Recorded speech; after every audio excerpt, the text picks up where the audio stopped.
parasocial relationship disorder dan fans berat itu batasnya kabur gitu. Batasnya kabur. Kalau ada namanya disorder itu berarti gangguan gitu. Apa yang disebut parasocial relationship disorder itu? Itu adalah hubungan searah gitu ya.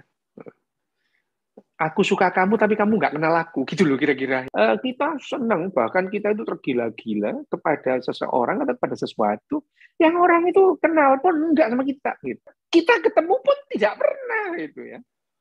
Nah, ini contohnya ya yang sekarang yang paling gampang. MU kalah itu. Wah, fans beratnya ngamuk-ngamuk lah.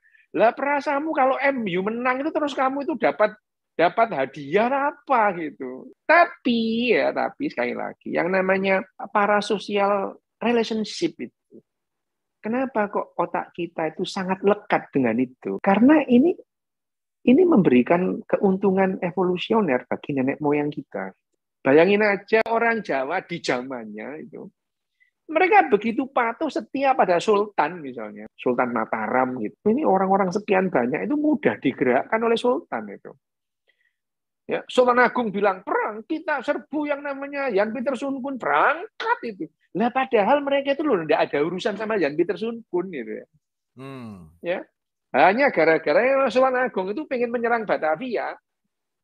Coba siapa yang ingin menyerang kalau bukan Sultan Agung? Coba deh gitu. Masa rakyat yang orang jualan tape kan nggak ada urusannya itu. Tapi pada saat perang melawan VOC itu dikobarkan oleh Sultan Agung, lu banyak yang rela berangkat perang itu. Demi siapa? Mereka nggak tahu sih demi apa itu. Yang penting adalah Sultan Agung memerintahkan kita perang. Sultan itu adalah wakil Tuhan. Iya itu Senopati Ngalogo Ngabdurakan Sayyidin Panotogomo. Loh ya gitu itu. Itu gelarnya gitu ya. Jadi dalam hal ini yang namanya parasocial relationship antara rakyat Mataram dengan yang namanya Sultan Agung itu, mereka nggak kenal yang namanya jeleknya Sultan Agung itu. Bahkan anaknya nyebut, wah bisa di nggak ilok gitu ya, itu nggak boleh gitu ya. Itu wakilnya Tuhan. Oh itu bahkan, itu tahu kamu, dia itu adalah anak keturunannya Nyi Roro Kidul sekaligus suaminya lo ya apa gitu, bayangin aja gitu ya.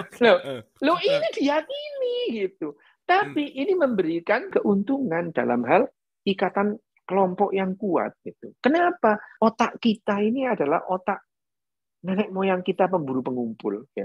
Selama 350 ribu tahun itu kita hidup dalam kondisi pemburu pengumpul gitu ya.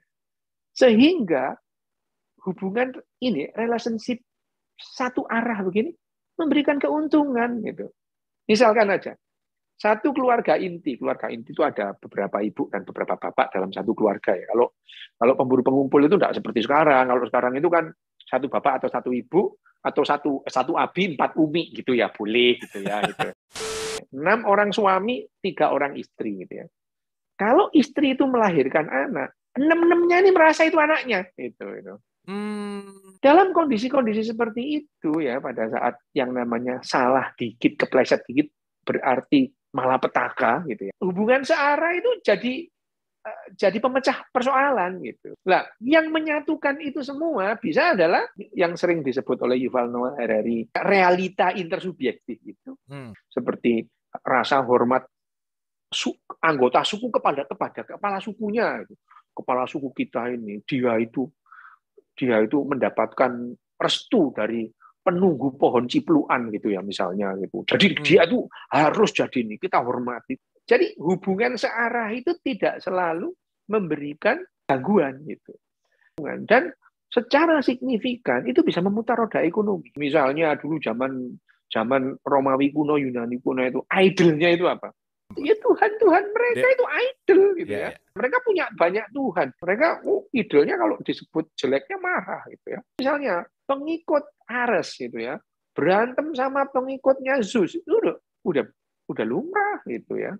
Orang yang idolnya memuja banget yang namanya Zeus itu, mereka tidak segan-segan mempersembahkan barangnya kepada Zeus itu ya. Yang beruntung apa? ya itu apa namanya oracle-nya. Orang yang dianggap suci itu ya zaman segitu karena mereka itu bisa berhubungan dengan Tuhan-Tuhan itu. Wah, oracle itu hidup mulia itu kaya raya. Ya sama aja sih di sini juga sekarang juga gitu ya. Itu adalah sistem yang memaksa berekonomi. Gitu. Ya disebut disorder kalau kemudian hubungan itu mempengaruhi hubungan kita yang sesungguhnya itu.